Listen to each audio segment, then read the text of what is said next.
What? What? A lot of concern been expressed by the listeners at my intention to run the marathon, but you didn't listen to my words carefully. What I said was I'm training for the marathon. That doesn't indicate that I expect to finish it. What it indicates is that I'm going to do it. I'll be there at the starting lineup, but I'm not going to kill myself. If after 18 or 19 miles I feel a little tired, Yes. I'll stop. Do you know what I mean? I'm not going to kill myself. I'm not going to run myself into the ground because I know I'm not as young as I used to be, and I know there are limitations upon my frame and body. And indeed, my joints may not be what they were. I can't roll them as well as I used to. But I'm going to be careful. I know they're worried about me because they're afraid they might be left with you. What a cruel thing to say. 2 tickets for the Commitments in concert on Thursday. Did you hear the Commitments on Friday? Did you hear that? I did. Yeah, thank you for that recommendation. No, I did. I just. You I don't. did. You don't like saying anything about any Friday program. You've never said that was really good on Friday. You've never said that. I'm going to tell you something. you Friday hate morning, I them. have things to do. You're a lying wee shite. I have things You're to listening all the time in case I do something bad, and then you do not. pull me up on it. And Sure, but so I saw it on television. 2 tickets for the Commitments in concert on Thursday. Why did they not show a wee glimpse of you? Because the camera was behind me. They should have showed a wee glimpse of your No, if they- shoulder. No, if they had, they would have seen No, mine. I know the way I said shoulder. I told them to don't be filming me because I'm getting a baldy head at the back. There's a call. I know there's a call. You wait. 2 tickets for the Commitments in concert on St. Patrick's Night, Thursday, the 17th of March, available in the Odyssey. Please contact the show, 08459 555 678. And incidentally, Ireland are playing England the weekend, aren't they? Rugby. Anyone out there have got 2 tickets for that? Give us a ring if you've got 2 tickets available. I've got a buyer for you. Ireland versus England, rugby, whatever they do. Well, they're not playing at the weekend there. I seen rough men running around the TV with an oval Yes. ball. What were they doing? Playing rugby. Who was playing who? It's all blurs and I can't watch anything because those people footballers they're just pussies. I can't watch those guys. Ireland were playing. I can't watch football anymore because all people falling down the ground in agony. Scotland, I think. I can't watch football anymore. Scotland or Wales? It's all these Italians fall writhing around the ground and Wales. What? I think it was Wales. So Ireland were they playing all look Wales. the same. They all look the same to me. I don't know. Gerry, I'm a bit worried about your marathon adventure. You're no chicken, but I wonder if I'm chicken. Am I ordinary or am I extraordinary? What about George? Worst scenario, you're gone and we're left with him. I hope you've not been influenced by vodka on the rocks. What happened to your ship sailing from New York? Remember? Yes, we remember the Titanic, which we shall celebrate next year. Yesterday is water under the bridge. Tomorrow is what's in your fridge, says Samuel Duggan in Lurgan. Please play a special request for Gerry Kelly, the family butcher from Carrickmore, whose 50th birthday is today. Many happy returns from your fellow clay pigeon shooting mates. Morning, Roadrunner. Did you ever watch clay pigeon shooting? Yeah, it's very exciting. Any chance of a blast of chariots of fire? No, those days have gone. Oh, there's a blank page. I used to watch men shoot on a Sunday morning. Live men, real men. Oh, I used to, yeah. Black Box Theatre tonight from 7 p.m. Jazz Showcase, hosted by the Ulster Youth Jazz Orchestra, featuring 10 big bands from various schools and colleges. Great to see so many students playing big band jazz. Look at that. That'd be good tonight. Brilliant night if you like big band jazz. The Black Box Theatre tonight from 7 p.m. Jazz Showcase. Morning, Horsebake. Any tips for Cheltenham this week? Tell Scrawny Neck. It's 2011. Morning, Roadrunner. No, we've had that before. I'm sorry. Chicken off the breast. There it is. Proof coming in. 30p extra. Brown chicken is leg meat. Right? All right. Chicken off the breast. Brown chicken is leg meat. There's a crude Chinese one here. I won't read that one. We used to take our 4 children on holiday to youth hostels during the 80s, early 90s. There were some attic rooms we stayed in where there were 18 beds in one room, memorably in Kong, where the quiet man was on a loop all day. No, that's the Ashford Castle. Were you ever in Kong, were you? Unfortunately. Were you and I in Kong? No. Well, what were you doing in Kong? I went independently. Do you mean you go places without me? Yeah. I was bored to tears with it. I was so annoyed, so angry. It's a beautiful little place. No, it's not. Yes, it is. It is. Sorry, I'll But take did you that. know the backstory about Kong? You know, what was it boring? It was nothing boring about Kong. No, the whole quiet man theme. That's what I'm talking about. No, but you walk up around the corner and there's this wee cottage that was built 2 years ago. You know, it was supposed to be. Oh, Morning Glory, or whatever You you know call all it. that. No, and no, you go, that's- what is this about? no, you don't here?" go near that. No, but you know the interesting thing about Kong is the backstory, the simmering rivalry, which is still there between the two pubs. Yes. One was a pub and the They other wasn't. look at one another Yes, we across know. the street and they hit each other, and it's great. And there's a man with a hole in his jumper and a cat in his back. What about George? No, stop rushing me. Can't you see I'm getting on a roll here? Gerry, will you play that song by Southern that you played on Wednesday? I'm sick of asking you. No. Totally agree with about that acoustic solo. Did you see Thin Lizzy on the Late Late Show on Friday night? The new lineup is great with two guys from Northern Ireland. Yeah, I think Ryan Tuberty has a problem with Northern Ireland, you know. I really do think he has. He won't talk about anybody from Northern Ireland. He won't talk about it. I watched Gaybo last night. Gaybo!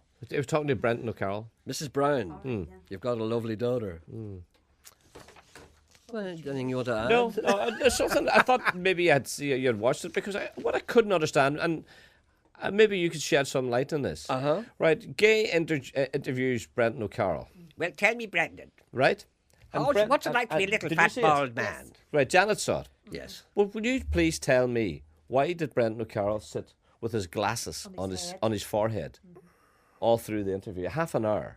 Because he probably thought it looked good. Yeah, was that deliberate? Yeah, well, you That's think he what I forgot think. about them? Yeah, but No, but can you imagine? No, but it annoyed me. I know, It annoyed me. All right, but here's television, right? Brendan Janet says O'Carroll. no. Brendan O'Carroll is a man who's used to television. Gaybo knows all about television. I can't Yes. do Gaybo. Go on. do It Gaybo. doesn't matter anyway. Go on, do Gaybo. Go on, interview me. I'm Brendan O'Carroll. Go on. But I can't. Go on, I go can't. on. Tell me, Brendan, tell me when you first became Mrs. Brown. Well, it's very hard to describe now.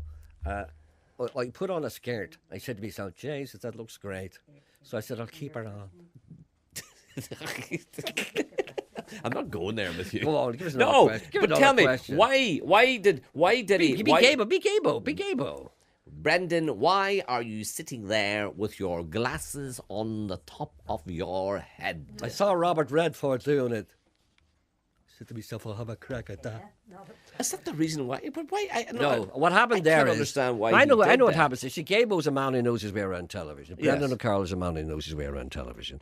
A person who doesn't know his way around television sits there and he puts his glasses up. So the producer comes over and says, by the way, I think it probably would be a little better if you take those glasses off. You see? But obviously somebody came over and said to Brendan, do you want to keep those on? He said, yeah, I want to keep them on like that. Why? Like, because he thought it looked good. He thought it Janet looked said good. he was comfortable. Exactly. No, I wouldn't have minded had he taken the glasses down, used them to read something, and put them back up again. So that's why he's got his glasses. No, he just... But he just had the glasses on, sitting on top of his head. It just spoiled the I whole, think Brendan spoiled the O'Carroll. interview for me. Do you know what? I think Brendan O'Carroll's a fellow who doesn't care what anybody thinks. to He be honest doesn't? with you. Exactly. What about Do the you know? eight? Do you know what? Can I say something? Yes, you can. Are you sure? Yes, I'm sure. When I said to him, he was up here a couple of weeks ago, and I said to him, I was talking to him, and I says, "How do you think your show will go down in England? How do you think?" Can I tell you what he said? But don't use that word. Oh no. But just use an F. No. It's that's what he said. I said, I don't give a. He says, I've been paid. That's the way we talk. We don't care what we do as long as they give us money. George. Wow, George, great George. What? Morning, George. Hello, Gerry. How are you? Sorry about that. Gerry, I remember I rang during the last week here about the lost wallet. Yes. Just rang Sean there to let him know that he got it back. Oh, excellent. Well, tell me the But, circumstances. What happened? The money was missing, Gerry. Oh well, you can't have everything, yeah. There was a bookie stocker in it worth about £300. He was able to get that back. He went into bookmakers and wrote the ticket out again, so we got that back. But he was glad to get it because he had no his driver's license and all your things in it, all his cards and things. Oh yeah, it's a serious disruption if you lose your wallet because your whole life is gone. It's almost like losing your mobile. If you lose your wallet and your mobile phone, you may as well put a gun to your head. He wasn't more concerned about the money. It was the cards and things, Gerry, you know. Absolutely, yeah. Okay, well, it's good to hear that. Thanks for letting us know. Thanks, Gerry, for everything. Excuse me. Has he still got? Is he still using a wallet? I don't know, Sean. I'll let you know. Because this is the second time he's lost his wallet, isn't it? Yes. So And I wasn't able to tell you where it was. It was Chapel Lane. Right. Oh, Just okay. found out. No, I'm not no round about there. But I was posted back to the house with just a number, the number on it. that was good then. That was good. So he was lucky getting that back anyway. I wonder why the guys didn't get into the bookies to cash the slip. I just think about why they wouldn't have done that. Why? Because the fellow would alert the bookies that the slip has been stolen. If anybody cashes it, they'd arrest them. But sure, someone else could have the same bet. Never thought of that. You see? All right. Okay. All right then, okay. All right, are you finished now? Well, yeah, it's George. Okay, Yes. Okay, George. That's Thank good. you, George. Thanks, sir. Right, Thanks, George. George. See you later. Bye. Bye. Bye. Marie's on too. Is she? Hello, Marie. Good morning, Gerry. Hello, good morning. I have a sad story. Oh dear, what's that? It's about my wee dog. Oh, And I know that you love dogs. you've come to the right place for sympathy. Well, I hope to get it. But I have two things that I want to ask you to put out on the air for me. Yeah. On Saturday night, we live on the Upper Dunmurray Lane, just at the crossroads. Yeah. And about 9:15 on Saturday night, two policemen knocked the door. Asked me had I a wee dog, and I said yes. He said, is he out? I said yes. I just let him out to do what he had to do. Yes, what she has to do, yes. They said, well, we think we've got bad news for you. Ah. Apparently, two chaps who were standing outside the local bar just across the street from me had seen the wee dog lying in the middle of the road and put it onto the pavement just outside our house. It was struck by a car, obviously. And we don't know. Okay. We don't know whether he was struck by a car or whether he just collapsed. Ah. Okay? So first of all, anybody who knows anything about it.